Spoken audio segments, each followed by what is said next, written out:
CM Jagan Chandrababu మధ్య political డైలాగులు డైనమిట్లా పేలుతున్నాయి. ఒకరు షర్ట్ మడత పెడతామంటే మరొకరు కుర్చీ మడత పెడతామంటున్నారు.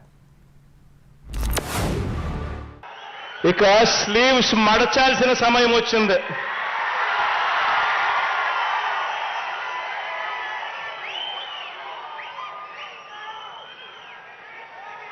అబద్ధాల యోధుల్ని మట్టి కల్పించాల్సిన సమయం వచ్చింది.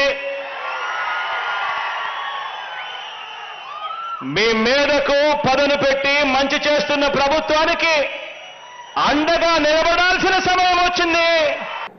చొక్కా చేతులు మడత పెట్టే సమయం వచ్చింది. నువ్వు మీ వైసీపీ కార్యకర్తలు చొక్కాలు మడత పెడితే మా టీడీపీ కార్యకర్తలు జన సైనికులు ప్రజలు కుర్చీలు మడత పెడతారు. ఎన్నికలంటే ద్వంద్వ యుద్ధం. చొక్కాలు చేతులు కుర్చీలు మడత పెట్టడం కొట్టుకోవడానికి కాదు. కబద్దార్ జాగ్రత్తగా ఉండమని మరొక్కసారి సభ ద్వారా హెచ్చరిస్తున్నా.